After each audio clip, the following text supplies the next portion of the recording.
we have what the hymnal describes, a blessed assurance, and I'm going to just read the first verse. It is an old hymn that carries a truth for every believer, and it is my encouragement to you. Blessed assurance, Jesus is mine. Oh, what a foretaste of glory divine. Heir of salvation, purchase of God, born of his spirit, washed in his blood. This is my story, this is my song, praising my Savior all the day long. May the Lord bless you and keep you. May his face shine upon you. Baie dankie afbare lidsoekers. Rituela Pele Revicha from UDM. Mhlomphehi Kwankwa.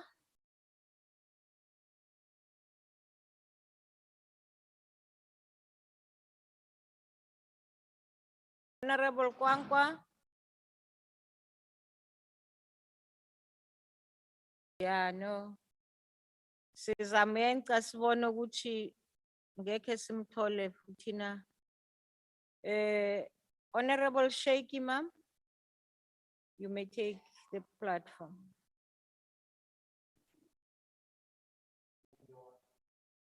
Thank you, Honorable Chairperson. Allow me on behalf of the National Freedom Party to express our deepest condolences to the family, friends, and colleagues of the late Honorable Mr Sokatsha. And also allow me to extend our condolences to the African National Congress. And yes, indeed, every time we got to this platform and had to extend condolences, it was very, very painful. We can lose a member of parliament and you can replace them. But when you lose a father, it's very difficult to replace them. So we know and understand the pain that you go through. I had the privilege of serving in the Portfolio Committee on Health with Honorable Sokatsha. Indeed, I can assure you, and I want to say this to his wife and his children, if there's anything and anyone you should be proud of, is your late husband and your dad. Served this country with distinction, starting in 2003 in the Northern Cape Provincial Legislature until his last breath. He served this country and he served his people. Honorable Chairperson, we often forget the sacrifices that public representatives like members of parliament make, the time they stay away from their families. Sometimes their children grow up without these fathers and mothers, the politicians or public representatives. And when you realize it, they have grown. So look at the time you've lost. Look at the time you spend away from home. Look at the time and the risks you put yourself when you spend time on the roads. And here indeed was a tragic accident that the Honorable Sokatsha lost his life. I want to finally say to the family and friends and the ANC, you can go back there and rest knowing that indeed this servant of the people served us with the highest level of integrity, commitment, and dedication. You can be proud that he left a legacy, and my appeal to his family members is follow in the footsteps of your dad, who served the people and served this nation. Our condolences once again to you, to the African National Congress. It's a sad day, but we can celebrate the life of this leader. Thank you very much. Stowers and furniture. Rituela Peleanu. Rilo Bitsa from the AIC Tate Jafta.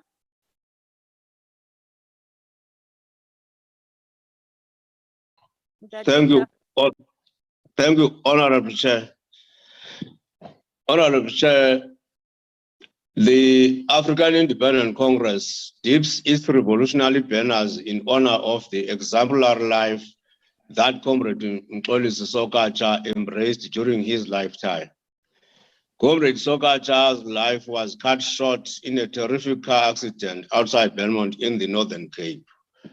He dedicated his life to public service and occupied various roles in the Northern Cape, including serving as the chairperson of the Northern Cape legislature on the Education Committee. He also held various things as the MEC of the province in various capacities, such as being the MEC for Social Development, Roads and Public Works, and Arts, Sports and Culture. His passion for activism was laid bare when he led the South African Democratic Trade Union in Graaf-Reinet and Richmond. More rewarding to his movement, the ANC, was his commitment to the ANC itself, which he served with abiding loyalty for 3 years as the chairperson of Priestley Kaiseme region. Our sympathy goes to his family and loved ones.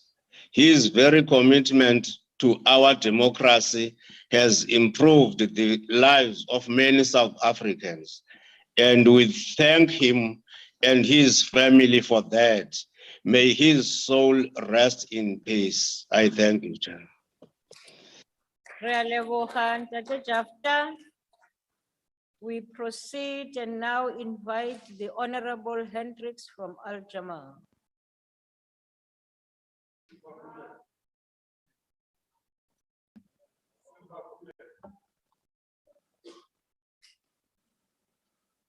Al-Jamaa extends our deepest sympathy to the family and friends of the Honorable Sokatsha, member of the African National Congress, who passed on in a tragic car accident on the night of the 25th of March, 2022, exactly 2 months ago. The late Sokatsha has been described by his ANC colleagues as a revolutionary and a disciplined cadre. He had spent most of his life fighting for a democratic and free South Africa, and he became the first mayor of Richmond in a post-apartheid South Africa. When a revolutionary falls, the earth shakes, and today we still feel the tremors of sadness. Sokatsha was a qualified educator and an accountant, and will be remembered as a humble person. He was dedicated to his work and served well on the Portfolio Committee on Health. I attended the first meetings of the Portfolio Committee on Health regularly as an alternate member, and he asked me to make more time as he saw I was passionate about universal health care, and he wanted the first health facility to be launched on the Cape Flats. He was committed to taking forward the implementation of the National Health Insurance Act. The way Al-Jamaa wants to honor the late Sokatsha is to make sure that the NHI brings medical care to all in South Africa, and it is remembered that this is part of the legacy he left behind. He will be remembered as a dedicated public servant who prioritized the interests of the people. May the fond memories of him bring comfort to the family, friends, and his colleagues during this time of bereavement, especially the honorable members of the ANC in this house. May his soul rest in peace. Hambakali, Comrade Sokatsha. Re a leboga Honorable Hendricks. Honorable Kwankwa.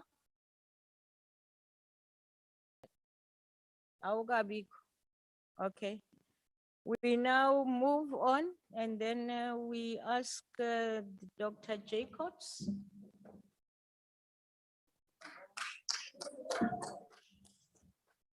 Thank you, Chief Whip. Thank you, Chairperson. I lift my eyes to the mountains. Where does my help come from? My help comes from the Lord, the maker of heaven and earth. That is Psalm 121. And you might ask, why am I quoting this verse? And it's purely because in the last 6 months, it is what Honorable Sokatsha and I had been talking a lot about. You might not know, but we had many telephone calls late in the night. Ask Mrs. Sokatsha there.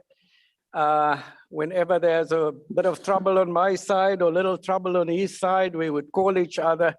And apart from that, we would also talk about the work of the Portfolio Committee.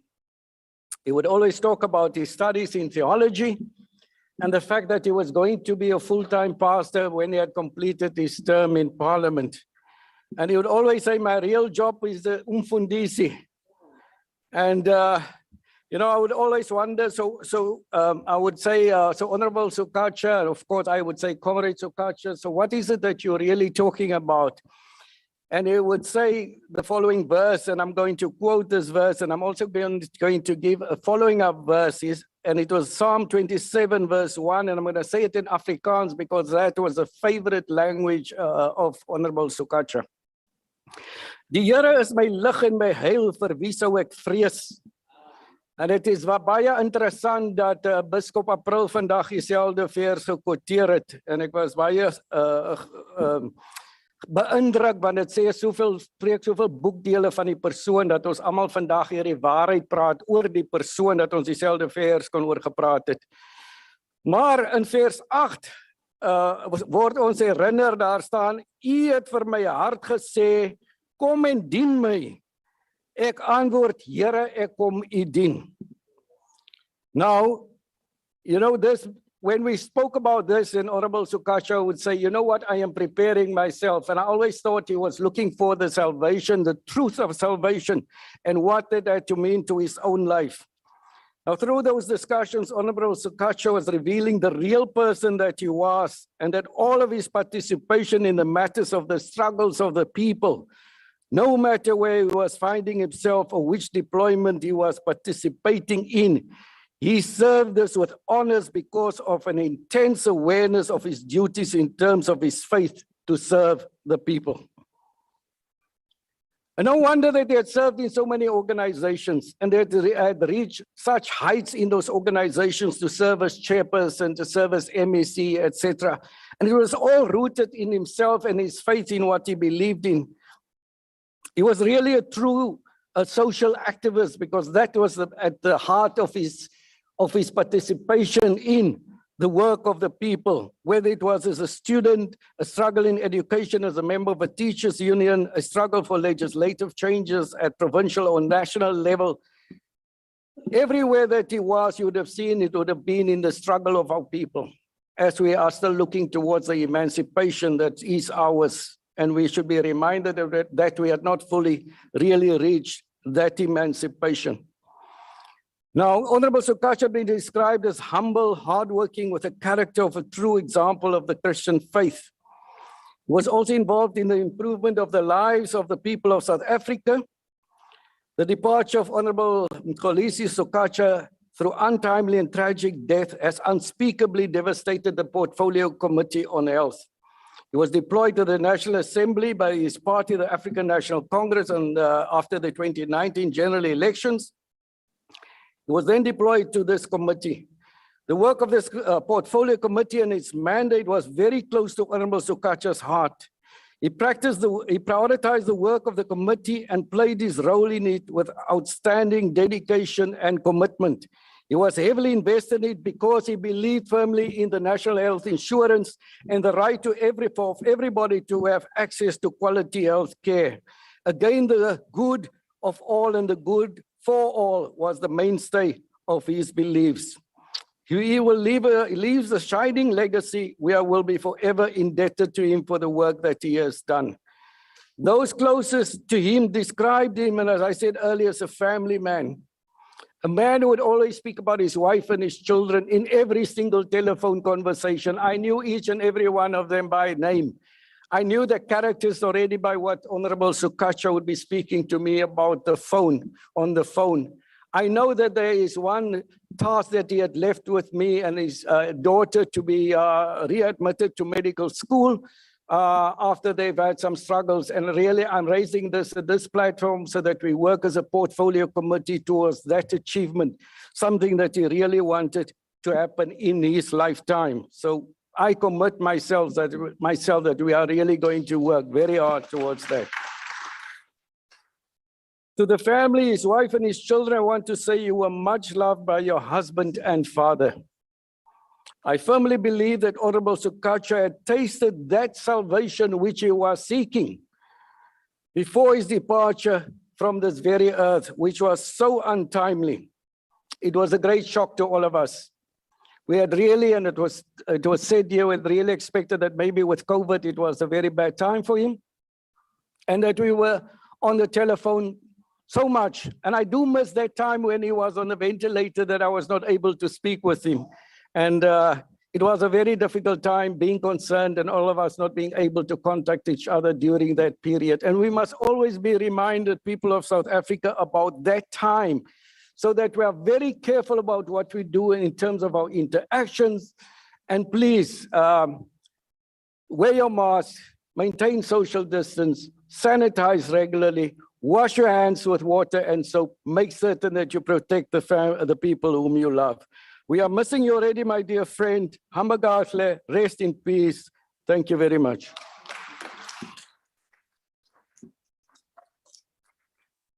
Re a leboga Dr. Jacobs. That concludes the speakers list on this matter. But before I proceed, ha ke re magareng ga rona re na le Mme Sokatsha, barwedi ba Ntate Sokatsha, ba bogadi ba ga Sokatsha, and le ba leloko ba gona. Le boletse thata ka barwedi ba Ntate Sokatsha, ke kopa go eme bona le ba bone ka mo ntlong.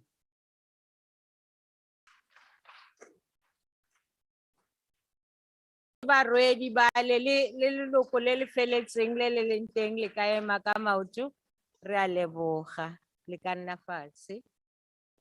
Honorable members, I take it that there are no objections to the motion being adopted.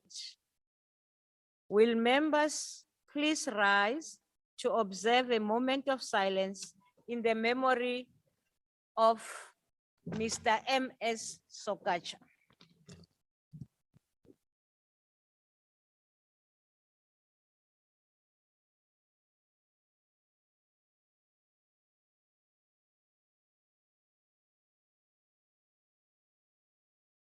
Ngiyathokoza, ngahlala phasi.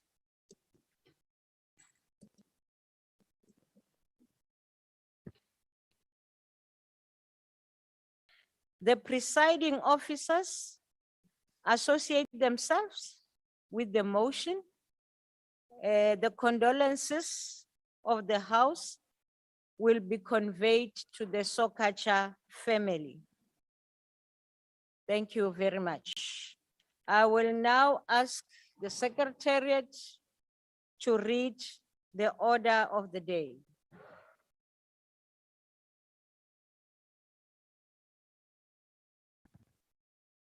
Debate on Freedom Day, Africa Month, is strengthening resilience and sustainability in nutrition and food security on the African continent. I will now invite the Honorable Dr. Motshekga. Let's allow the family to exit.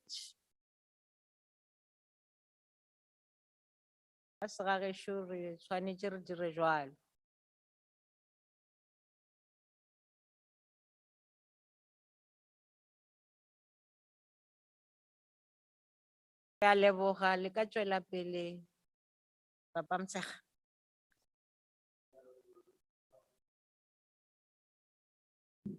Honorable House Chairperson, honorable members, in general, we use Africa Day to celebrate the gathering of African leaders in Addis Ababa to form the Organization of African Unity OAU on the 25th May 1963.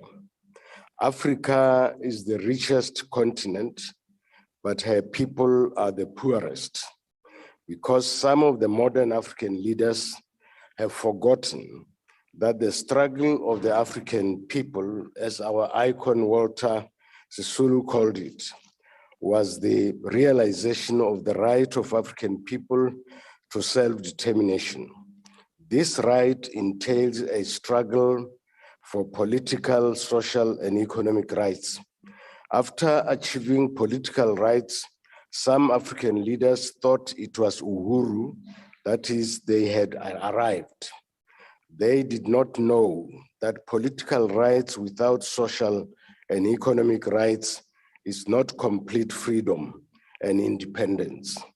Every nation needs social freedom, which resides in the arts, culture, and heritage of her people. The soul of a nation resides in this social or soft power. Above all, the life of a nation resides in its economic power, which includes the power of a nation to feed, heal, and dress itself. Today, Africans depend on foreigners to provide food, medicines, and attire. Allow me, therefore, Honorable House Chairperson, to highlight the principal object of the struggle of the African people and the constraints on the enjoyment of this right by our people. During World War II, Africa witnessed the emergence of new, dynamic, and radical African leaders who demanded not the reform of the colonial system, but its total abolition and the restoration of African dignity, sovereignty, political, social, and economic freedom.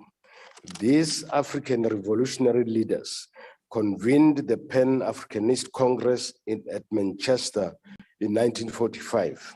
This Congress was attended by inter alia Jomo Kenyatta, Kwame Nkrumah, who was rooted in Ethiopianism and Pan-Africanism. During his sojourn in the United States and Great Britain, this fifth Kwame Nkrumah revived and rekindled interest in Pan-Africanism, but also called for the liberation of Africa from colonial rule and worked out strategies and tactics for accomplishing this, which some of the leaders later applied. Kwame Nkrumah led Ghana to independence in 1957. The following year, 1958, he convened the first Pan-African Congress at Accra, the capital city of Ghana, on the African soil. The 8 participants could not have been more diverse. Not one of them was at all close to the liberation ideology of Nkrumah, and yet they met together, committed themselves to the decolonization of Africa by non-violent means, and agreed to condone the armed struggle in Algeria and South Africa. They also agreed not to interfere in each other's internal affairs.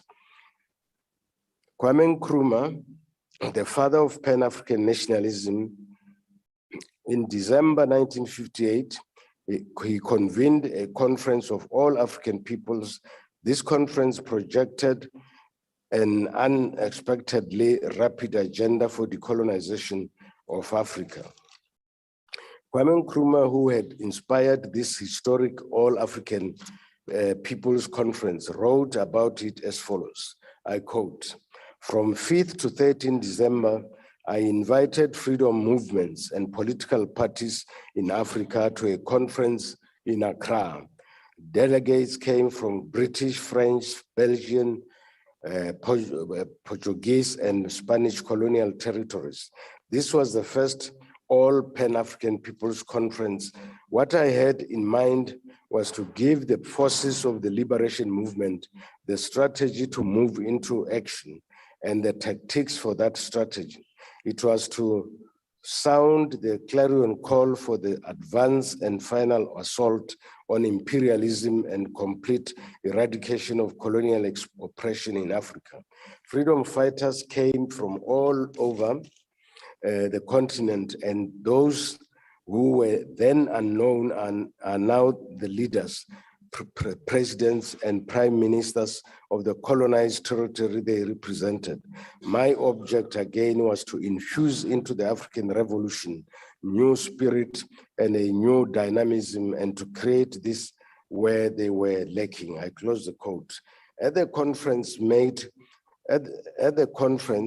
two significant points were made. First and foremost, Nkrumah committed himself to the total liberation of Africa in more definite and emphatic terms, and I quote, Ghana supports the struggle of the dependent peoples for the speedy elimination of imperialism, colonialism, and the eradication from this continent of racialism. As I have always declared, even before Ghana attained her present sovereign status, the struggle for the independence of Ghana will be meaningless unless it is linked with the total liberation of Africa.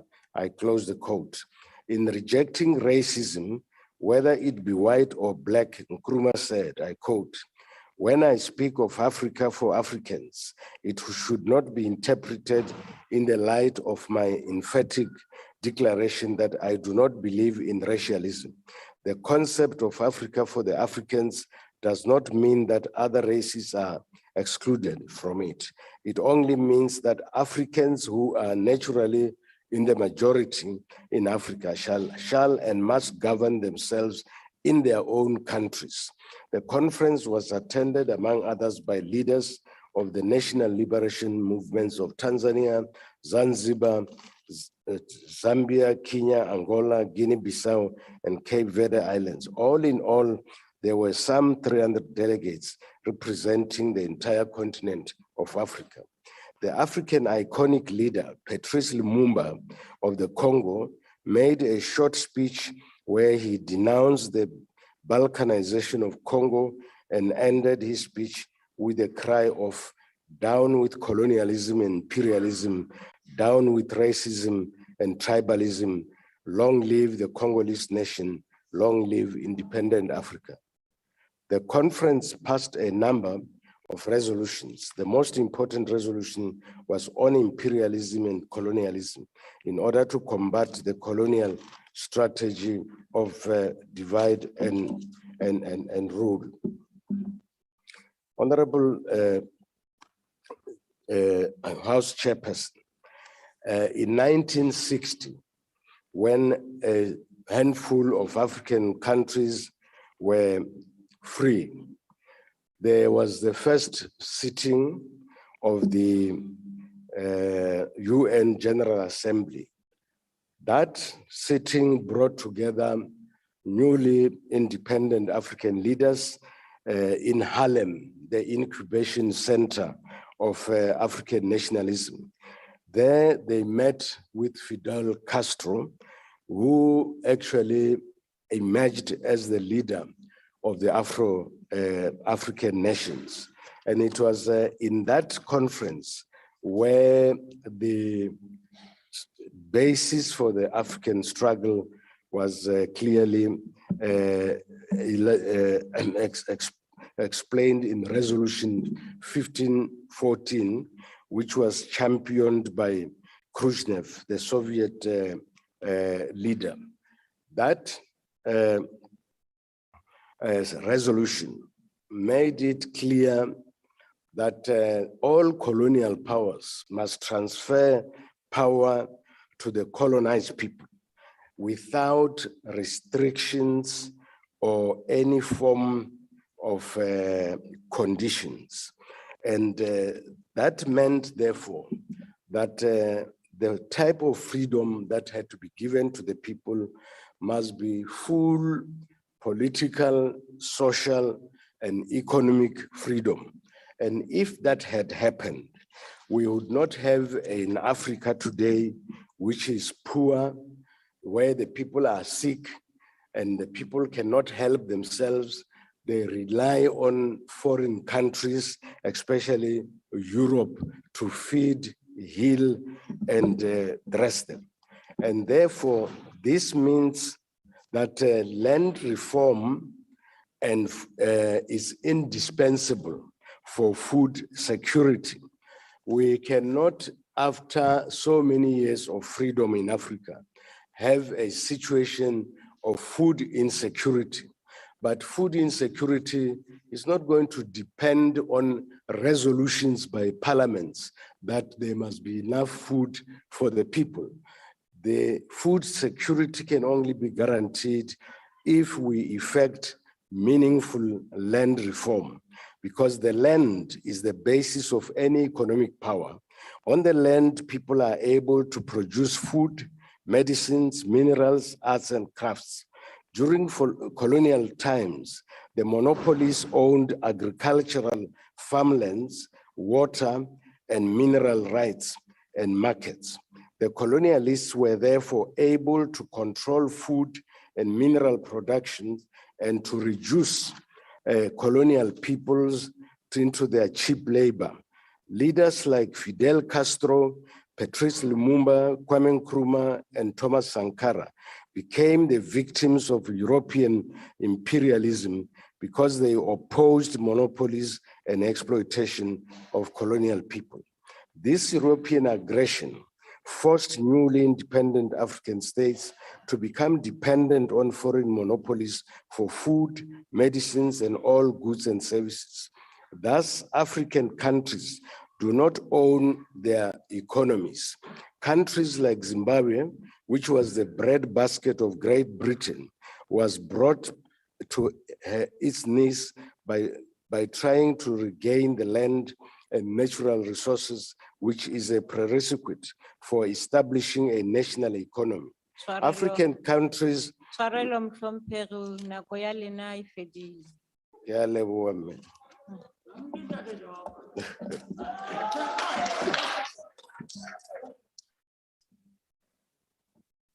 Seboledi se se latelago ke Mhlomphehi Masipa.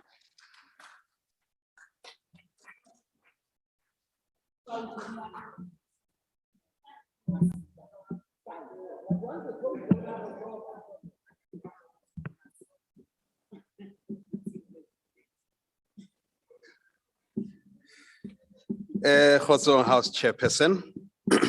The Charter of the United Nations Organization enjoins African states to, amongst other things, create a better life for all the peoples of Africa. Post-1994, South Africans were promised freedom and a better life for all. South Africa's constitution that was adopted in 1996 bears the hallmarks of a liberal democratic order. The Organization of African Unity also enjoined leaders in the continent to play an active role in the global arena. The Ukraine war provides Africa with an opportunity to introspect on global matters that affect our food basket. In keeping with the spirit of the OAU Charter, the Democratic Alliance leader not only spoke against the war in Ukraine, but also visited the conflict zone and saw firsthand the threat of food scarcity and looming high inflation if the war persists. That is what Africans do, show love and care. But to House Chairperson, while 60% of the world's arable land is in Africa, the continent is faced with many farming challenges with abundant opportunities. Sorry. The challenges and other contribute to many of our brothers and sisters to flee the continent to the west to seek asylum and refuge due to hunger and other economic reasons because our institutions are being mismanaged. House Chair, our challenges are not without opportunities. Already prior to Russian war on Ukraine, prices of fertilizers have already gone up by over 100%, and we expect another increase of 70%. All the potassium and 70% of the nitrogen fertilizers are being imported, while Fosco is supposed to be able to produce fertilizers cheaply for the whole SADC. region. Due to the mismanagement, the institution is producing less than 20% of the needed fertilizers for farmers. As parliamentarians, let's join hands. Let's make agriculture work in the continent. We're duty bound to ensure institutions such as FOSCO work and that the continent continue to produce enough fertilizers and lower costs of production and ultimately lower the cost of inter-African trade in the continent. House Chairperson, under the ANC, many agricultural institutions collapsed due to poor policy choices on diplomatic relations, investment, and food production. For example, the Land Bank used to provide cheaper loans to farming community. Poor policies choices have failed the bank. The lesson learned in the continent is not to repeat the mistakes of Zimbabwe's government's expropriation of farms. Despite these uncertainties caused by poor policy choices, ons spoor weet dat boere maak 'n plan altyd.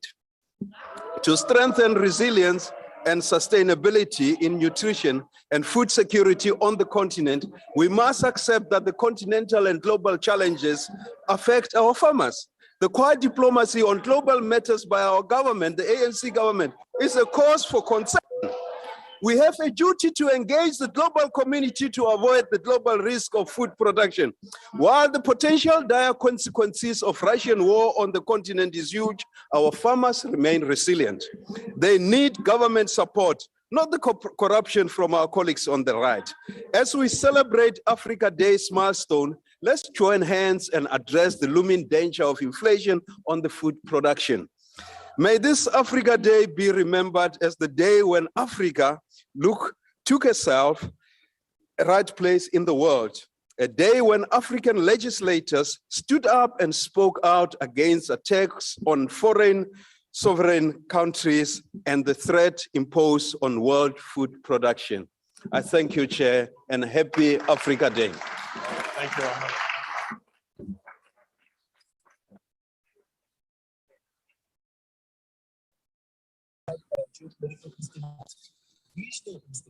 The next speaker is the Honorable Msane from the EFF. Thank you, Chairperson.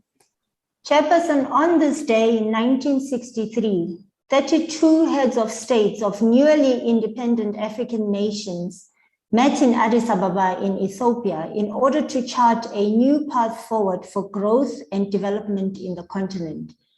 They did so mindfully of the devastation brought to the people of the continent by colonial conquest that had ravaged the continent over 3 centuries at the time.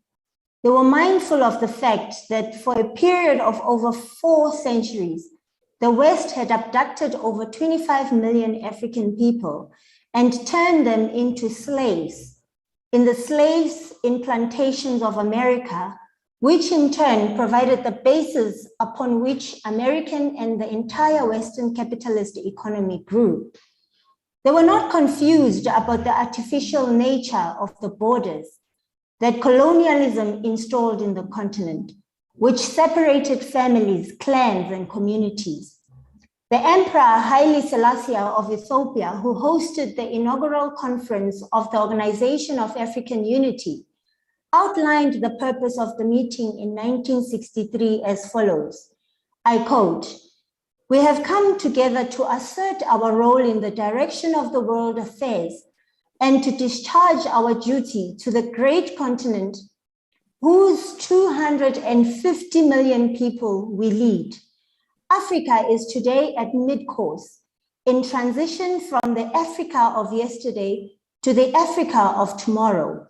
Even as we stand here, we move from the past into the future, the task of which we have embarked. The making of Africa will not wait.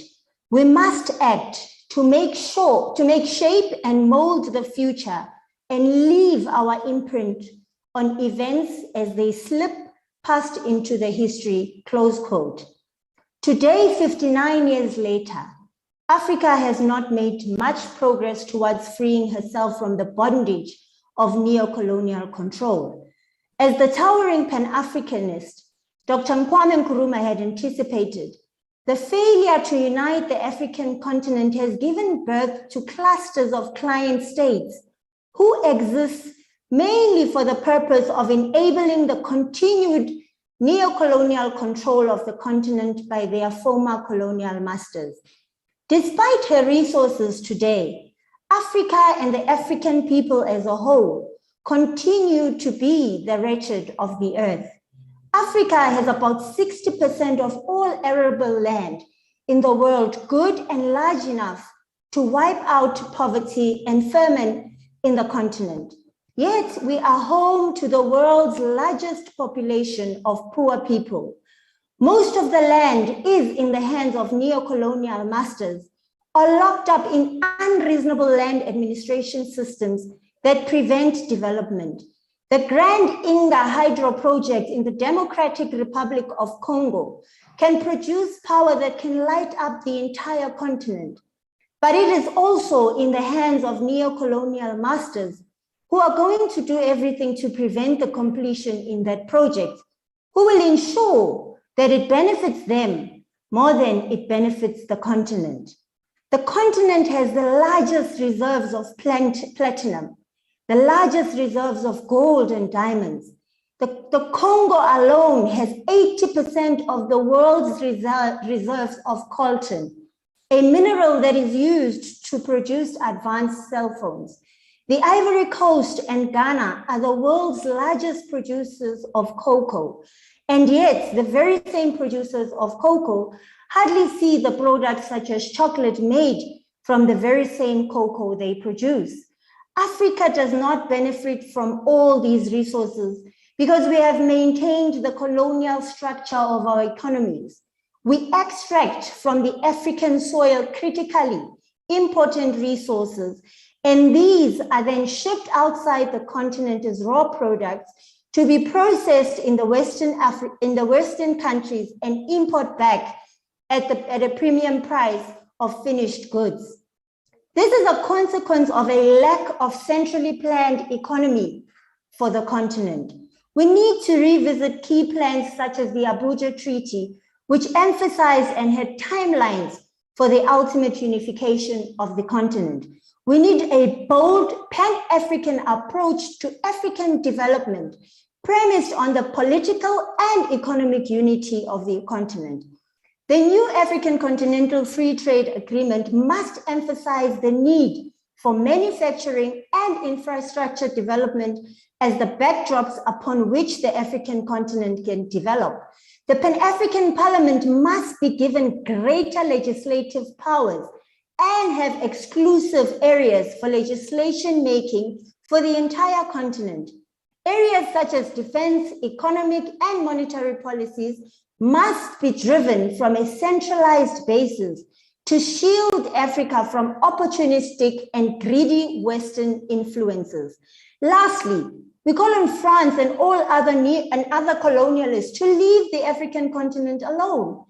We can do well on ourselves without the interference of former colonizers. Africa Liberation Day will remain a hollow celebration if we do not do what the founding fathers of the OAU sought to achieve, and that is a united continent, able to feed and develop her own people. Africa Day without full control of African resources, without a complete withdrawal of former colonial masters, without full eradication of poverty and underdevelopment, is just a hollow celebration. Thank you very much, Chairperson. Thank you, Honorable Member.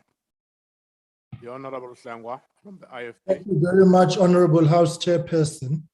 According to an April 2022 media report, the International Committee of the Red Cross says about 346 million people in Africa are facing severe food insecurity, meaning they have likely experienced hunger.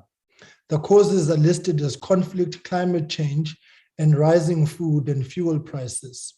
It is therefore fitting that the African Union's theme for this year is strengthening resilience in nutrition and food security on the African continent, and that we must gather today on Africa Day to discuss this critical issue.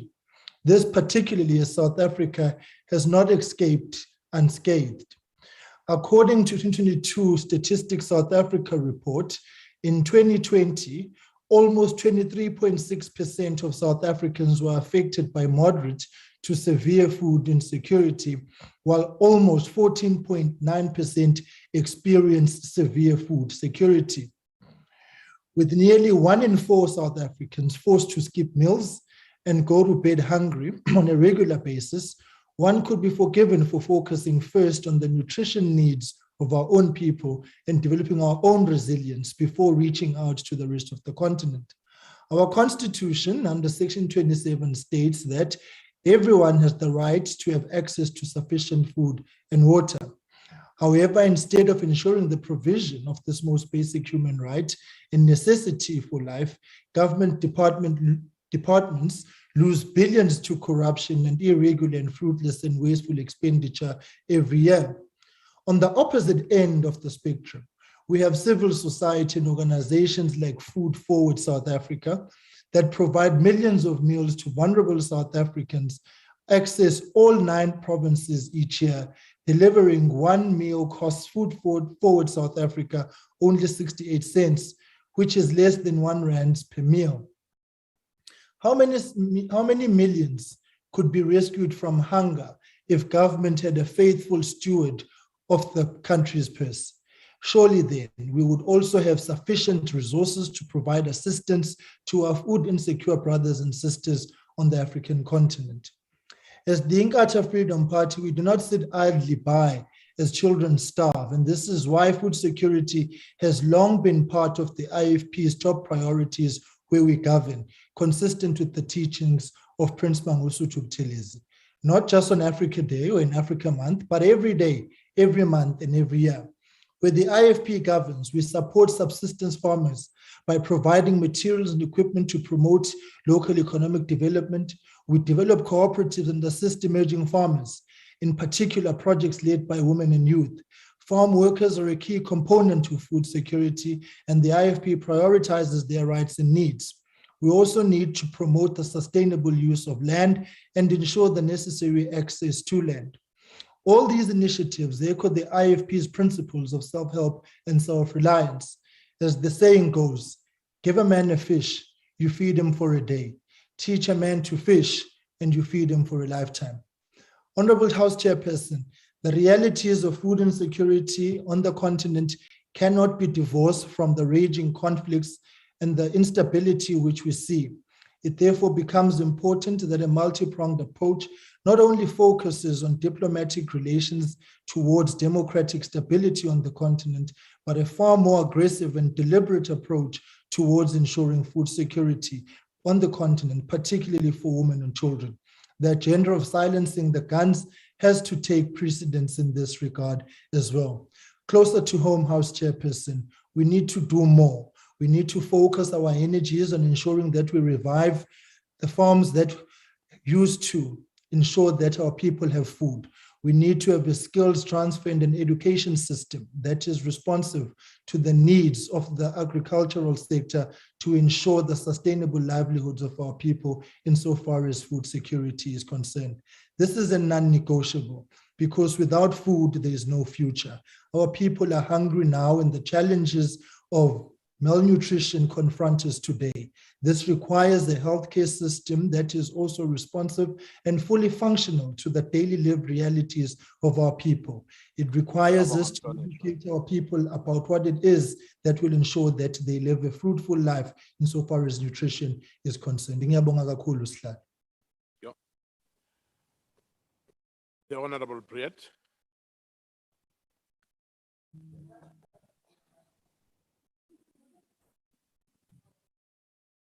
Voorsitter, 'n beloofde R50 miljoen aan Cuba om aan hulle voedselnood aan te spreek. R22 miljoen vir 'n vlag om nasiebou te bevorder. Beide hierdie aankondigings was ondeurdag en uitvoering uit met die realiteit van Suid-Afrikaanse burgers. Die eerste moes deur 'n dringende hofinterdik van 'n burgerregteorganisasie tydelik gestop word, met die tweede wat ook nou hersien word na nagenoeg die hele Suid-Afrika saamgestem het dat R22 miljoen vir 'n vlag 'n slegte idee is.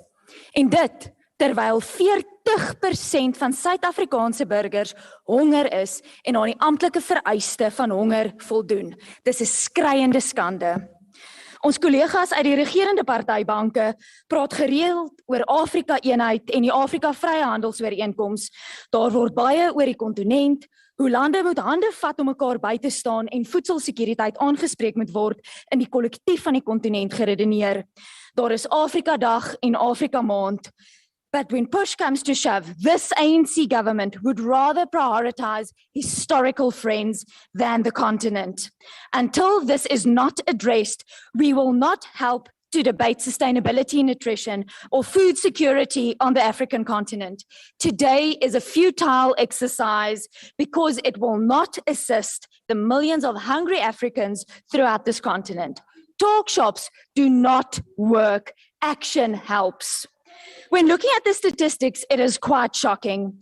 Chronic nutrition contributes to stunting in children under 5 years of age. This means that a child is too short for his or her age and can have long-term negative impacts on health and development. Prevalence of stunting is the highest in the world in eastern, middle, and southern sub-regions of Africa.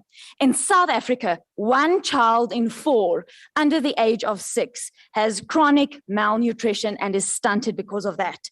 Acute nutrition also contributes to the wasting of children.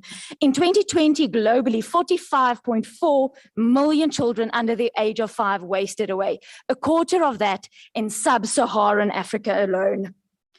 According to the 2021 Global Hunger Index of countries that are most affected by hunger and malnutrition, only 8 out of the 30 are not in Africa. In 2017, conflict was the major cause of food insecurity and hunger in 18 countries, affecting about 74 million individuals.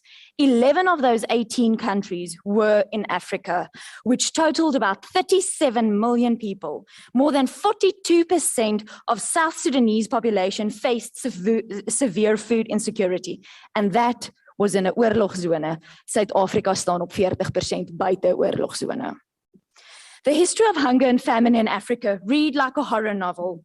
Sedert die 1960s is dit of droogte, of oorlog, of vloede wat voedselsekuriteit in Afrika bedreig. Miljoene is al dood as gevolg daarvan. Terug op eie bodem, die mees onlangse is die vloede in KZN.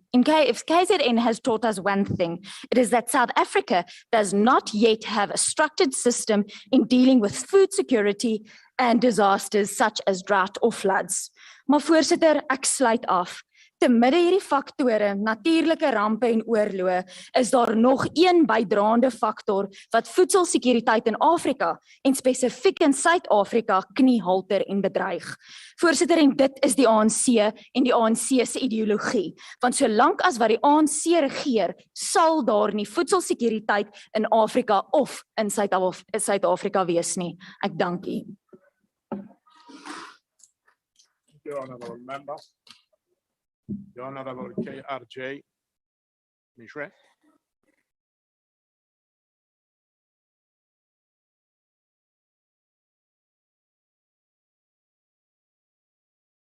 Mishre. Oh, then that.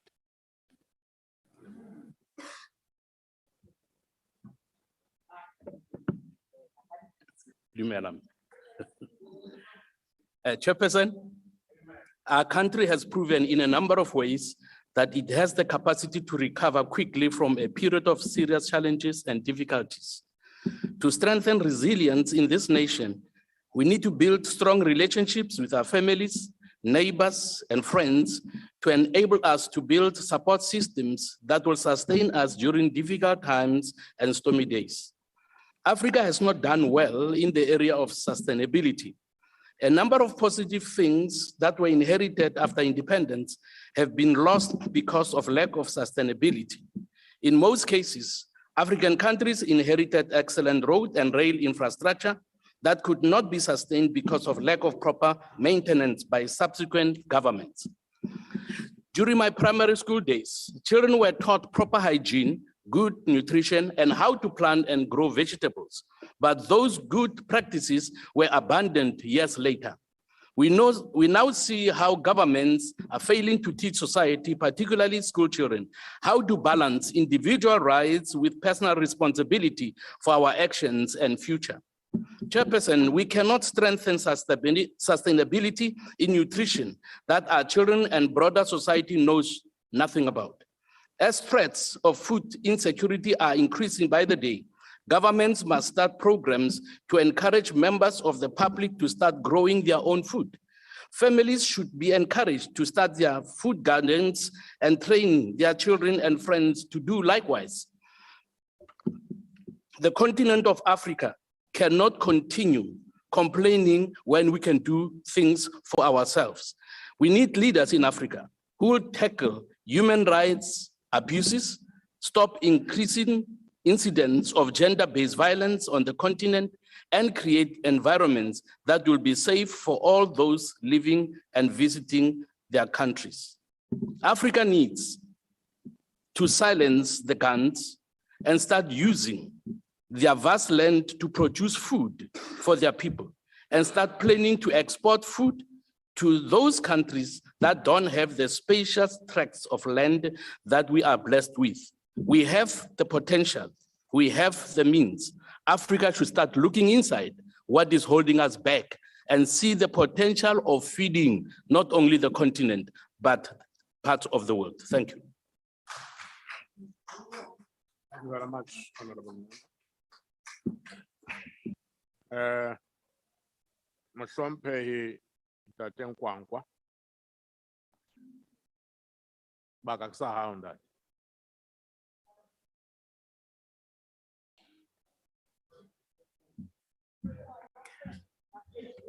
Kia leboga motula stulo. Dumelang bagaetso. Ladies and gentlemen, I think the point we should make here, perhaps less eloquently, that I'm making it less eloquently than other speakers, is the fact that Africa is not short or does not lack, is not short of plans. If you were to start in 1900, the first Pan-African conference, which was organized by Henry Sylvester Williams, an advocate from Trinidad and Tobago, and then another one in 1919, which was organized in Paris. You look at especially the most important one, the 1945 one, the Manchester Conference, where leaders were trying to outline the vision of an Africa that we sought to become.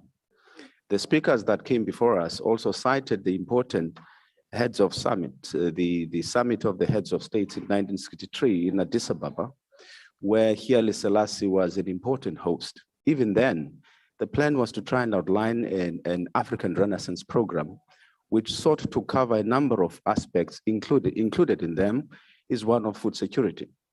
I want to also remind the sitting that in 1979, Moni will remember that there was a Monrovia Declaration which sought to deal with this aspect in particular. It talks about food supply and food security.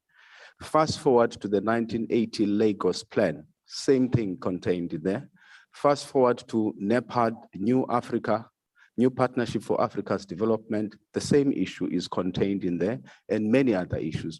What lacks is perhaps commitment on the part of leaders on the African continent in particular to make sure that these goals and dreams and plans are indeed realized. If you were to even look at the Agenda 2063, it's the same thing that we talk about. We are very good and eloquent at identifying problems and even writing fancy and glossy problem statements, and even come up with fancy and creative proposals. But the problem with the African continent is the lack of implementation. I want to give an example. I grew up in one of the Bantu stands in the former Ciskei area, where people were encouraged to do subsistence farming. The point that was made here by Reverend Neshunda Demrut is very true. That is what used to happen in the past.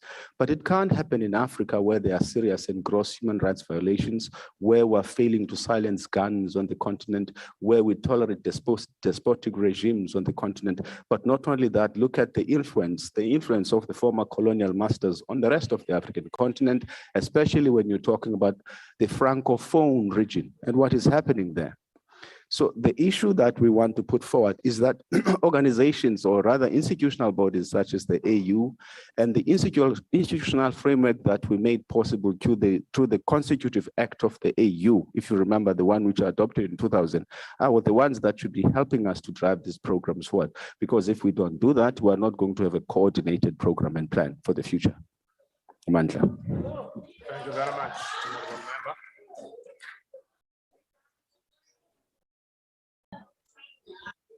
honorable member. Honorable Heron. Thank you, House Chair. House Chair, South Africa collectively produces more food than it can eat. Your attention, honorable members. Give a member a chance, please. Your attention. Thank you. House Chair, South Africa collectively produces more food than it can eat, yet approximately a quarter of our population experiences food shortages. And with approximately a quarter of our people suffering from hunger, how can we expect to build a sustainable and stable society? We cannot make progress while young people, young and old, are going to bed with empty stomachs. Environmentalism, sustainability, and climate change are all issues that are no longer up for debate. They are matters of national, continental, international, and even planetary concern. There are no borders, politics, and discussions with Mother Nature. So we need to understand that as a matter of generational justice, for the sake of future generations, we need to make serious change and implement preventative measures. While other nations struggle to deal with tsunamis, earthquakes, and tornadoes, which wreak havoc in urban environments, we face a completely different type of killer. Floods, famines, and droughts impact one of our most basic needs, being the access to food, an issue that the entire African continent has been battling with for decades. KwaZulu-Natal's flooding disaster is the living evidence that there is need for rapid change in our attitudes, that we're not only to combat climate change, but safeguard our people against the fallout after the disaster has taken place. Food security should be what grounds our rebuilding project. We have lost critical crops for both domestic consumption and exports. Our task now is to reduce our impact on the climate and build back with a clear understanding of how our consumption of our natural resources, including land, has contributed to the devastation we've seen. We can also take inspiration from the incredible projects being created by African organizations to combat this.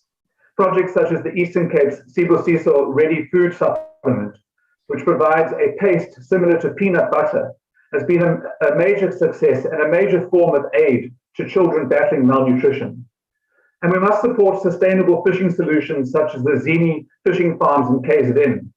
These farms should not be forced to close their doors due to a lack of funding and investment. Rather, they should be protected and supported as the future of sustainable fishing in South Africa. Initiatives and companies such as these have the potential to feed and employ families, communities, and eventually towns with the correct support. Education plays a vital role in understanding the idea of sustainability. But when our citizens don't have the necessary food to survive or support a family, how can we expect them to care about the future rather than the empty plates of the present? We have the South African means, we have the South African innovators, but what we lack is the support of policy and government. Let this Africa Day be the first seed planted in our journey into a sustainable South Africa. Thank you. Thank you, honorable member. The Honorable P.S. Masango.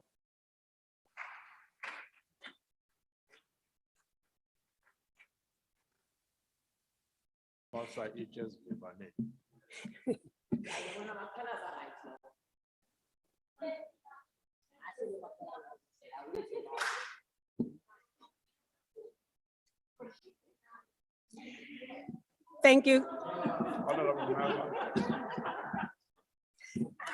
Thank you, Honorable Chairperson. As we join our sister countries on the African continent to celebrate Africa Day, despite the challenges the continent continues to face, we echo the pledge made on the 25th of May, 1963 by the Emperor Haile Selassie, when he said, and I quote, "May this convention of union last 1,000 years," close quote. Honorable Chair, if there was a time when the continent of Africa needed strong resilience and sustainability in nutrition and food security, that time was now. But a question has to be asked: What really weakened the resilience and sustainability in nutrition and food security in Africa? The answers are complex and lie in the factors that are way beyond the continent's control, and many can be put at the door of different governments and their leadership. That is where the strengthening will find its origin. There have been events unique to Africa, both self-inflicted and inevitable, that have to be evaluated. Among those beyond her control, one can include climate change, pandemics, including the devastating COVID-19 pandemic, drought, and the most recent floods in KwaZulu-Natal and the Eastern Cape. The need for resilience against these disasters is justified. However, resilience against conflict, corruption, and greed is asking too much from the battered citizens of Africa, given the fact that the resilience, according to Oxford Dictionary, means, and I quote, the capacity to recover quickly from difficulties, close quote. Africa's difficulties have been ongoing, unrelenting, unending, and hard-hitting, and they have not given the continent or her citizens time and space to recover quickly. Honorable Chair, the statistics of food insecurity in Africa are staggering, and they are testing the resilience, courage, and fortitude of millions of Africans on a daily basis. The resulting assault forced many against their will to flee their home countries just to survive. Let us focus, for example, on South Africa's shocking food insecurity statistics. According to Stats South Africa, in 2020, almost 23.6% of South Africans were affected by moderate to severe food insecurity, while almost 14.9% experienced severe food insecurity. We have confirmed statistics of 3,886 children under the age of 5 years dying in South Africa's medical facilities from acute malnutrition in the past 5 years. These figures, Honorable Chairperson, are children who die in medical facilities. This means the picture is far bleaker when one considers the number of children dying at home. But it is hardly surprising, given the runaway food prices that so many unemployed can ill afford. According to Peter Maritzburg Economic Justice and Dignity Group's Household Affordability Index in April 2022, a household food basket increased by 2.1% from 4,450 Rand and 9 cents in March to 4,542 Rand and 93 cents in April. It is deeply concerning that government uses none of these readily available data to make decisions that affect millions of South Africans. For example, what is the SRD grant of 350 Rand based on? What's the scientific evidence? What scientific evidence was this based on? This picture is mirrored against an estimated 346 million people in Africa who are facing severe food insecurity. It gets even tougher to strengthen resilience when reports say that Africa's numbers of undernourished people is growing faster than in any other region of the world. Honorable Chairperson, I submit to you that although Africa's people might be experiencing the most difficult time in recent history, all is not lost. The men and women sitting in this and many other chambers throughout the continent, enabled by their constitutions, can play a meaningful role in ensuring that the theme of today's Africa Day is realized in foreseeable future. We owe it to the pioneers who fought gallantly for us to celebrate Africa Day today. We also owe it to the future generations to bequeath to them a continent worth celebrating. Honorable Chair, I dare politicians to take personal and collective responsibility to reflect on the state of the continent. May the words I kept seeing during my research on Africa Day for this debate, which are extreme hunger, drought, conflict, and corruption, be replaced by abundance, high employment, harvest, peace, and justice. And lastly, Chair, may God bless Africa and her people.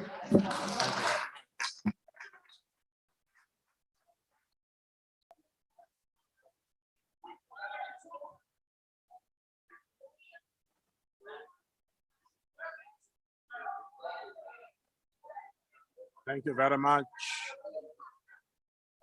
Metape,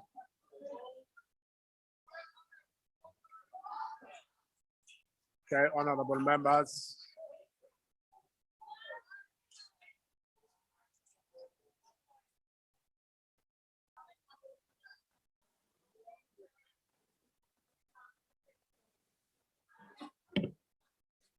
Modulasetulo wa ntlo, maloko a ntlo a tlotlegang, ma-Afrika ke a dumedisa. Ke boitumelo go tsaya karolo mo kgothakgotheng ya go keteka letsatsi la Afrika. Afrika e re ipelang ka yone ya dimela, diphologolo, diminerale, dithaba mawatle a ikgethileng. Re le ma-Afrika, re le batho ba yona ka ditso tse di farologaneng. Rotlhe re dumela gore temothuo e botlhokwa mo kontinenteng ya Afrika. Le fa e sa tsebitsia mo manaaneng a dipolotiki le ya mebuso, se se fokotsa kgonagalo ya peeletso mo temothuong, mme ebile se tsenya tshireletso ya dijo mo pitlaganong. House Chairperson, from the very root of its foundation, the ANC has always been Pan-African in outlook and orientation.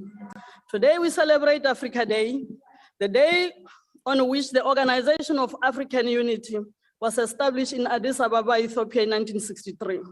This is a very historic day in liberation of all Africans from oppressive, colonial, and apartheid rule. Gompieno batshwari ba rona ba itlatlarietsa, ga re keteka, ba batla gore re dumele gore mathata a ba re a diretseng ka dingwaga ba re tseela lefatshe a tshwana le go tlhoka tiro le go bolawa ke tlala, re ka dirolla ka nako e khutshwane. Mme ba re bolella ka bobodu, ba re bolella le ka go ruga madi. Fela ra itse ka sa Afrika gore motho ha re dipudi di a sisa wa ba bonetsa ko gabo. Honorable members, climate change and subsequent depletion of resources have left mutilations to the bulk of African communities, in particular the disadvantaged members of our communities. In celebrating and supporting Africa Day, I will therefore speak on climate change issues in Africa with regard to preservation of environment for sustainable nutrition and food security. Fellow Africans, the increasingly unpredictable and erratic nature of weather systems on the continent have placed an extra burden on food security and rural livelihoods. Widespread destruction of farms and homes by floods previously in Burkina Faso, recent floods in parts of KwaZulu-Natal, Pan in the Northwest Province, and some parts of the Eastern Cape here in South Africa, as well as the prolonged drought in Ethiopia, demonstrate the extent of the threat posed by Africa's changing climate. Other adverse impacts of climate change are also manifesting themselves on the continent, and these include heat waves, increase in crop pests, and diseases. We have experienced in South Africa a fair share of crop pests such as fall armyworm, brown locust infestation, and even field fires. Honorable members, the major concerns for Africa's key economic sectors include a heightened threat to food security, inadequate water resource availability, degeneration in natural resources productivity, diminished biodiversity, and increasing land degradation. All these affect both crops and livestock. Of late, there has been a greater appreciation of the interdependencies between water, energy, and food security. And this came to be known by some academics as water energy food nexus approach. It is argued that water is at the core of sustainable development and has strong linkages to all sustainable development goals, and that climate change will add measurable stress to water resources in many regions of the African continent. Fisheries will particularly be affected due to changes in sea temperatures. Declining incomes and rising unemployment are expected to hit agriculture zones. It is evident that small agricultural towns and Dorpies economies are collapsing. However, we are hopeful as South Africa is moving towards addressing these challenges through the district development model approach. House Chairperson, the commemoration of Africa Day, therefore, should remind us of the provisions of the AU Master Plan, that is Agenda 2063, the Africa we want. Of particular importance are the goals that suggest programs such as ending hunger, achieving food security and improving nutrition, as well as promoting sustainable agriculture, implementing climate-smart agriculture for increased productivity and production, promoting biodiversity, conservation and sustainable resource management, including water security, developing environmentally sustainable and climate resilient economies and communities, including natural disaster preparedness. Honorable members, the African Union has a number of continental frameworks and declarations essential for combating Africa's food and agricultural program. And this includes comprehensive agricultural development program, the Maputo Declaration, the Abuja Food Security Summit Declaration, and Malabo Declaration on accelerated agricultural growth and transformation. In order to guarantee Africa's food security, there needs to be an increased agricultural trade among African states. The African Continental Free Trade Agreement is a historical realization of the OAU for an increased trade cooperation among African states and the African diaspora. One of the purposes for this agreement is to work towards promotion of industrial development through diversification of regional value chain development, agricultural development, and food security. Honorable members, much work must go to local level with regard to understanding the impacts and communities' capacity to adapt. Our continent must prioritize addressing the challenges of climate change with national development plans, adopting pathways that are climate resilient and less carbon intensive. They must promote clean, efficient energy technologies and sustainable management of natural resources such as land, water, and forest. Such development pathways would help reduce exposure of vulnerable communities in Africa to the adverse impacts of climate change, while at the same time contribute to the global greenhouse gas emissions reduction efforts. We must promote agroforestry with trees that improve soil, fast-growing trees for fuel, indigenous fruit trees to provide added nutrition and income, and trees that can provide medicinal plant products. We need to create food banks and discourage food waste. In South Africa, there are efforts to limit emissions. We must agree, honorable members, that climate change is now part of our daily lives. We have to learn to limit and adapt its impact. The Bill of Rights in our Constitution is the backbone of our democracy. And in it, we have Section 24 that deals with promotion and the protection of everyone's rights to an environment that is not harmful to their health and well-being. National Climate Change Adaptation Strategy, Processing Climate Change Bill, and supporting Presidential Climate Change Commission are some of the issues we must focus on to mitigate and adapt to climate change and meet South Africa's international obligations. Above all, we must promote our indigenous food, promote our nationally bred and produced cultivars by the Agricultural Research Council to fight food insecurity. We therefore support the call for agricultural intensification and resilience of food production systems to be strengthened through formation of key synergies between mitigation and food security. This means Ministers Environment and Minister Agriculture must collaborate in successfully leveraging finance from mitigation to support climate-smart agricultural development strategies. Fellow Africans, let us all embrace and implement our master plan, Agenda 2063, the Africa we want. I love you, Africa, and I'm proud to call you home. May God bless Africa, bless her sons and daughters. Maita Basa, Zikomo, Midasi, merci beaucoup, Baya Danki, Kialebo.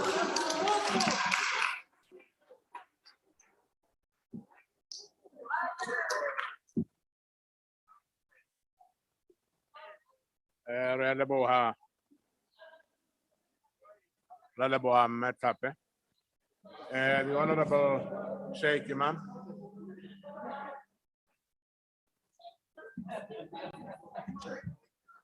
Thank you, Honorable House Chair. Yes, indeed, it is correct that Africa is one of the richest continents, but it's got nothing. 30% of the world's minerals, but yet it doesn't control it. It has 40% of arable land, but only 13% of that, of the food needs of the African continent will be able to be delivered as a result of what? Corruption, looting, maladministration, self-enrichment, wanting to stay in power until you take the organization and the country to the grave, not wanting to relinquish power. That is what's happening in the African continent. Now I heard somebody saying, God bless Africa. God did bless you with all these things. Yes, indeed. What did you do? You took it and destroyed it. It's exactly what we've done. Let's look at it. The East African community, the West African community, the Central African community have all sitting with the same problem. Let me tell you one of the problems you got. You had 811 million people in Africa in the year 2000. That has increased to 1.4 billion in 2021. That's the only thing that increased, nothing else. Let me tell you what the experts are saying. Low quality education is one of the root causes of why there's no progress in Africa, and this country is one of them. Let us be honest, the poor quality of education is not producing the skills that you need in this country, like the rest of Africa as well. The next thing they are highlighting, and very importantly, is the poor infrastructure in the entire Africa. Exactly the same problem that we've got here now. I don't know if you saw the road, I think it's Warpstad. If you saw that road, even your VIPs that are taking the members of parliament and the ministers around will not be able to go there. That I want to promise you. Now, let me say something to you. Africa has got all the gold, got all the diamond, got all the cobalt, got all the iron ore, got all the platinum. But we got nothing. So Africans are their own greatest enemies. That is why there's no success. And as long as you have selfish leaders in Africa who do not want to relinquish power, Africans will never be better off. Thank you very much, sir. Thank you.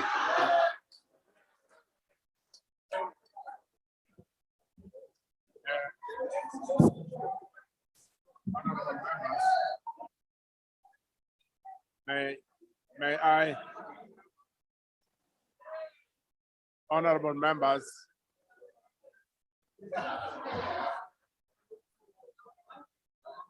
honorable members,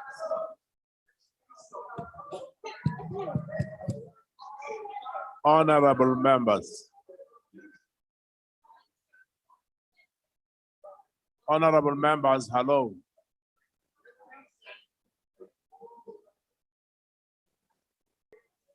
Please, honorable members, let us take care not to drown the speakers.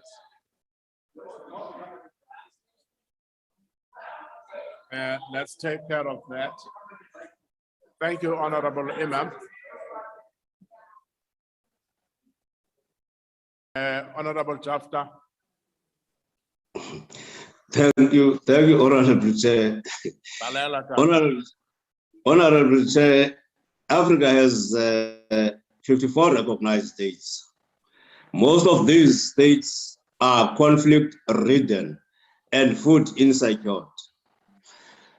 Obasanjo, Nigeria's former president, writes that, I quote, conflict and fragility poses a major challenge to Africa's growth prospects, close quote. Despite Africa boosting a natural mineral resource, there is, open quote, a strong evidence that this has not resulted in inclusive economic and social transformation, close quote. That's according to Obasanjo. While many African states were bread baskets for the continent, their economies have been affected by rigid nationalization policies, corruption struggle for ownership, management, and control of natural resources, as well as unequal distribution of these resources. The state infrastructure on the continent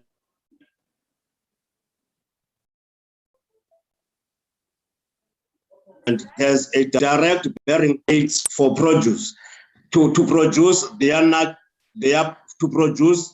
their own food. For example, the Democratic Republic of Congo, the 11th largest country in the world, has fewer than 1,500 miles of paved roads. For ordinary citizens, the most common options for transportation are their feet, bicycles, and dugout canoes. We know that road infrastructure is important in the value chain of food production and distribution. Therefore, Africa must invest social and road infrastructure for its food security. It must implement expropriation of land policies with an open eye for food security and agricultural production. Africa must diversify its export commodities and invest in new technologies in sectors such as the ocean economy, aquafishing, and agro-processing. We commend the investment support provided by the African Development Bank in countries such as Cote d'Ivoire, the DRC, Liberia, and Sierra Leone, who received budget support programs in the early stages of peace that helped those countries to further stabilize their economies, and also support such as the agricultural sector, as well as to water supply and sanitation infrastructure rehabilitation. This was seen as central to providing food security in those countries and alleviating the plight of poor. I thank you, Honorable Chair. The Honorable Hendricks Al-Jamal.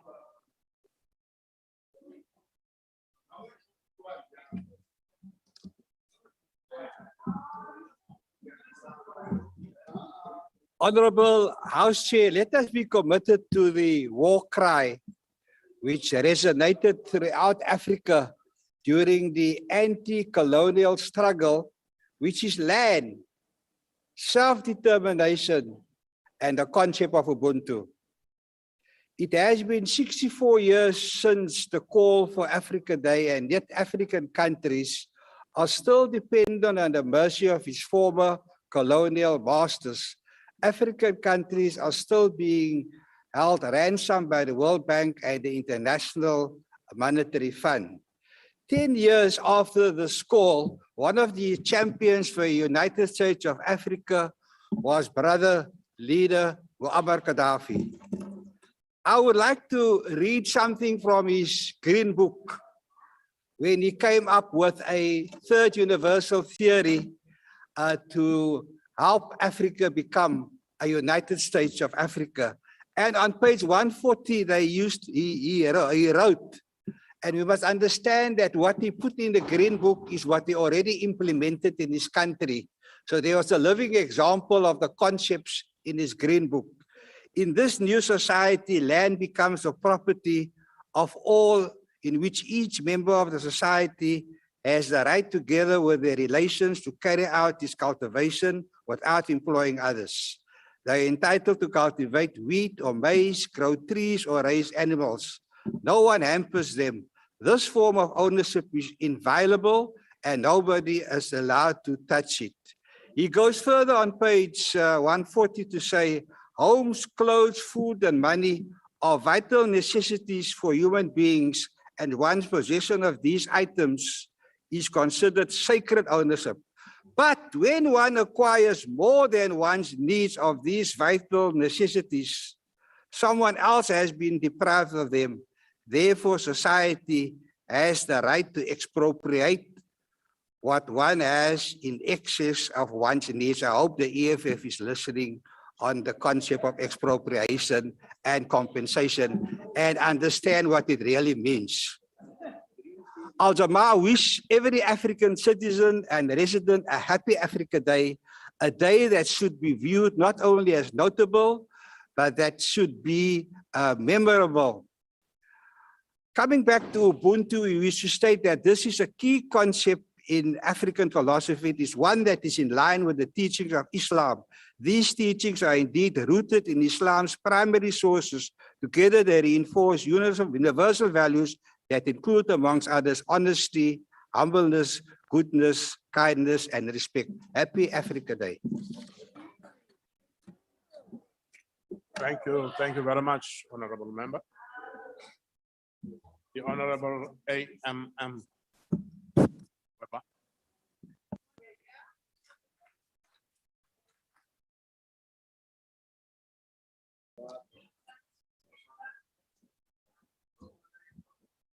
The evolution of humanity says that Africa reaffirms that she is continuing her rise from the ashes.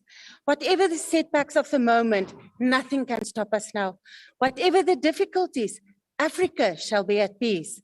Thabo Mbeki from his I Am an African speech. For too long, climate change was seen as an issue for the elitists, the environmentalists, and the academics. The South African government never seemed to realize how much a climate crisis will affect ordinary South Africans. As we stand here today, we cannot deny how the two are interlinked. South Africans are feeling the severe impact of climate change. Honorable Chair, 30.3 million of South Africans are not at peace. Their difficulty and setback is poverty and hunger. They are desperately trying on a daily basis to rise out of the ashes, to get employed, to fight poverty, but to no avail. 13.8 million South Africans are experiencing severe food poverty. This is an absolute disgrace. South Africa experienced the serious consequence of climate change. We experience heat waves, droughts, water scarcity, and food insecurity. Examples, Day Zero in Cape Town, the Garden Route fires, the impact of cyclones, Eloise and Anna to Mozambique, and how close this has come to South Africa coastal cities. The Nkweba Dam in Graafrenet, the heat wave in Cape Town, droughts all over the country, impacting crops and cattle production, floods in KwaZulu-Natal, Day Zero in Port Elizabeth. Before COVID-19, the FIS analysis indicated that SA already had a very serious food insecurity problem of almost 10 million people. The high levels of poverty across South Africa leaves many without the resources to buffer themselves and recover from the changing climate. Poor people do not have access to food. They do not have money to buy food. And with the petrol price so high, they cannot afford taxis or transport. Self-sustainable vegetable gardens can only be effective if there is water and correct temperatures. Children in our country are dying due to malnutrition and hunger. We cannot turn a blind eye anymore and think that climate change does not have an impact. South Africa needs leadership that will effectively and actively combat climate change to ensure that the earth doesn't warm with another 1.5 degrees Celsius. No strategic plans or international signed Paris agreements will make a difference without political will or proper implementation. Government's ineffective enforcement of the law to ensure the prosecution of perpetrators is ghastly. Coal fossil fuel power stations keep polluting with no consequences. The mining industry, especially illegal miners, do not rehabilitate, destroying ecosystems and waterways, which causes temperatures to keep on rising. Industries continue as well as there are no consequences for their behavior. Their contribution to climate change is disastrous. Climate change interventions need to form an integral part of budgets and should not be regarded as an optional. The people of South Africa deserve more. They deserve a government that cares, a government that will ensure that there is food security, a government that will ensure there are consequences to those that jeopardize the lives and food security of other South Africans. Then only can we speak about peace. I thank you. Thank you, Honorable Member. The Honorable Deputy Minister of International Relations and Cooperation.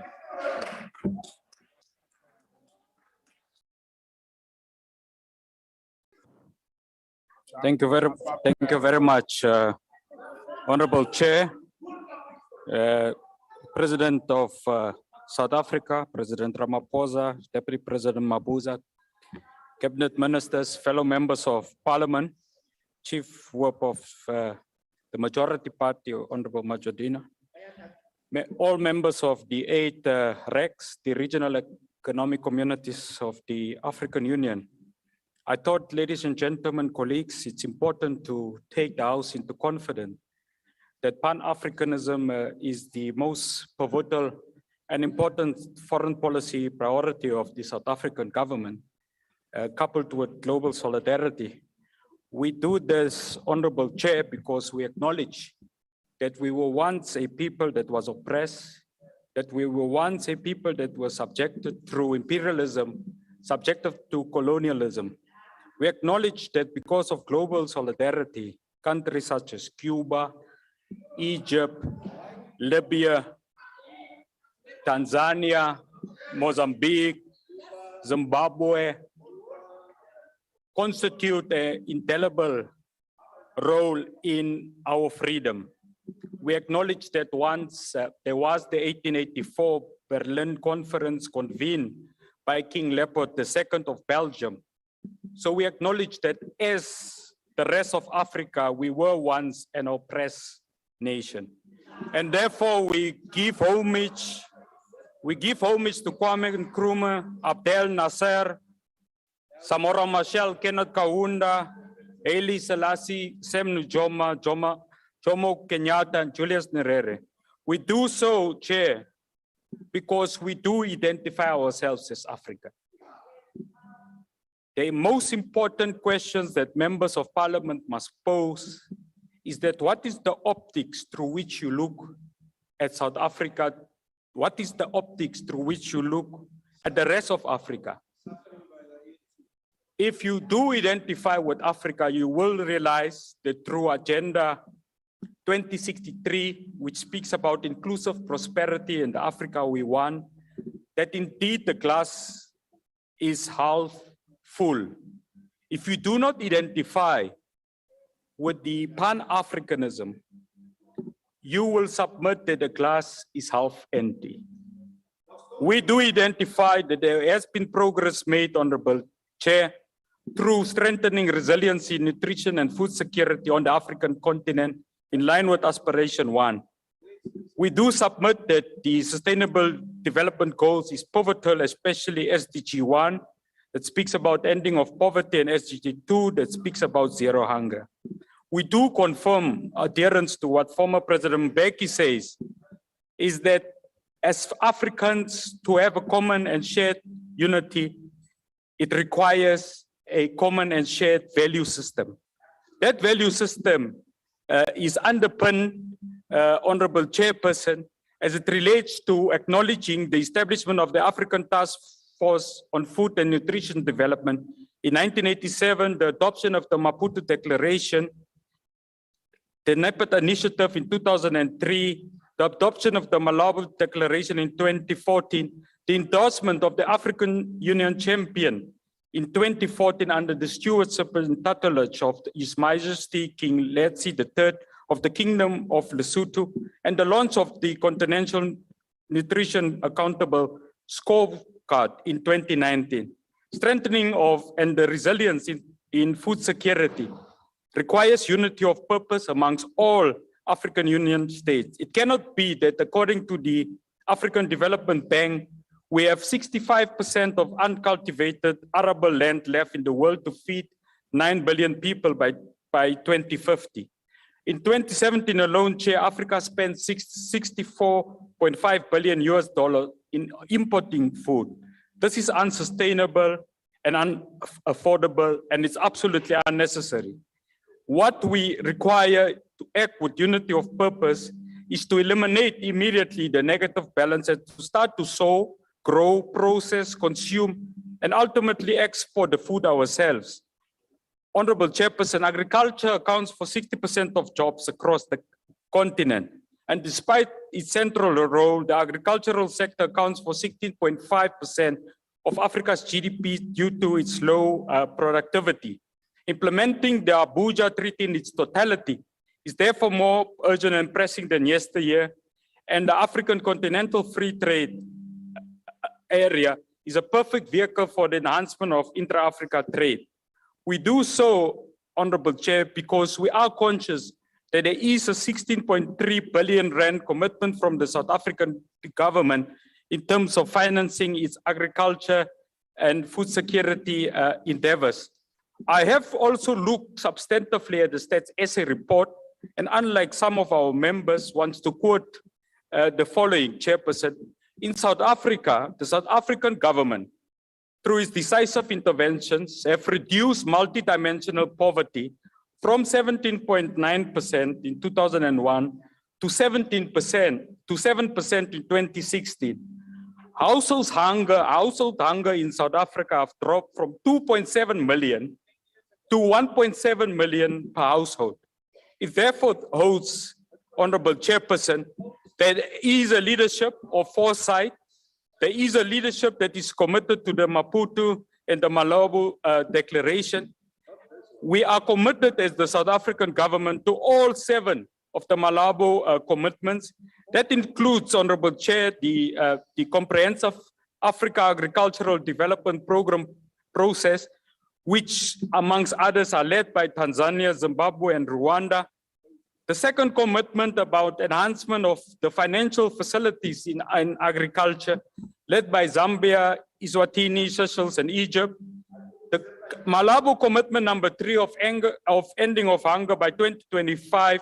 South Africa, together with Kenya, have, through the eyes of the AU, registered remarkable progress in reducing post-harvest losses above the Malabo target of 50%, and South Africa recorded a definitive leapfrogging, Honorable Chair, of 99.88% of reducing post-harvest losses. This should be music to the ears for the farming community of South Africa. Honorable Chairperson, we are committed as the South African government to work towards halving of poverty through agriculture by 2025, working amongst others with countries such as Ghana and Morocco. And in terms of Malabo Commitment 5, the boosting of intra-Africa trade, we know that, Honorable Chairperson, the trade figures in South Africa have increased remarkably. We have recorded, Honorable Chairperson, that unlike in the past when South Africa, the chief trading partner to South Africa was the regional bloc of the EU.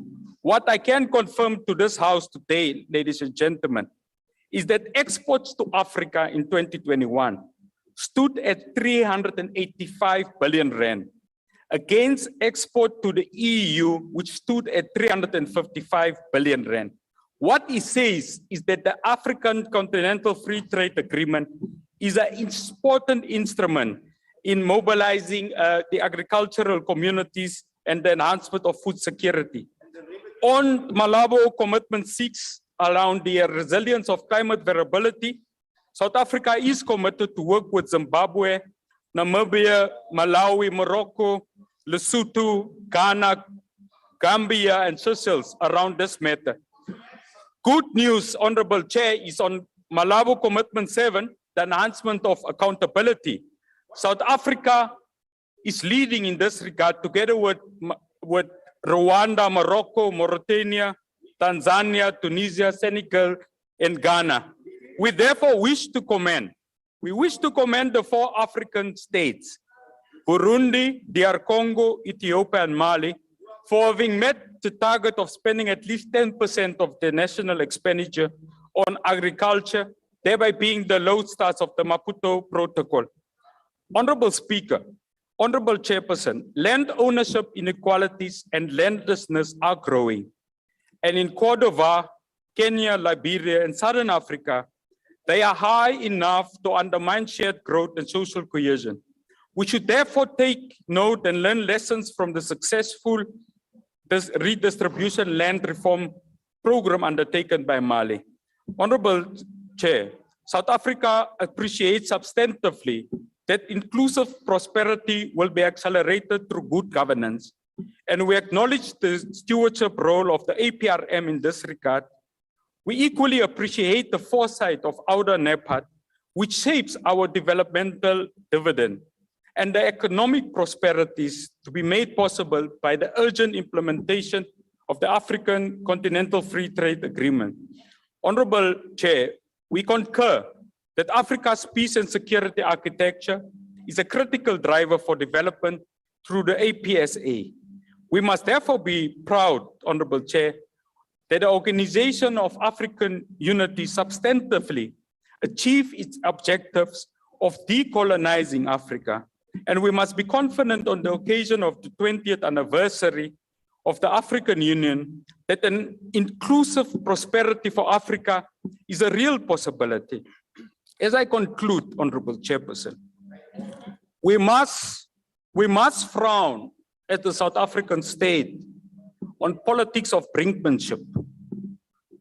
Politics of brinkmanship, Chairperson, says that when a political party seeks to undermine the foreign policy perspective of a government, it is politics of brinkmanship. We should at all times respect the territorial integrity of member states of the United Nations.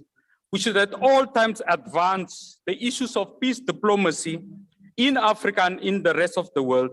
And therefore, what is important, ladies and gentlemen, is that our bilateral trade with both Russia and the UK stands at approximately 16 billion rand. It is in the interest of the South African government that there should be an immediate cessation of hostilities. There should be the implementation of the 2015 Minsk Agreement. And there should be, ladies and gentlemen, the matter of self-determination for the people in the Donbas region. I wish to conclude and thank you, Chairperson Siyabonga and Nkosi Kakhulu. Baie dankie vir julle insette, Kyoto Metsi.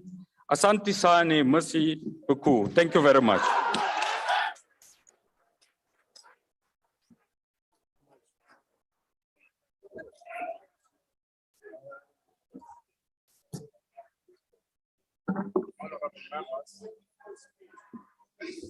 Honorable members, may I humbly request your attention. May I humbly request your attention.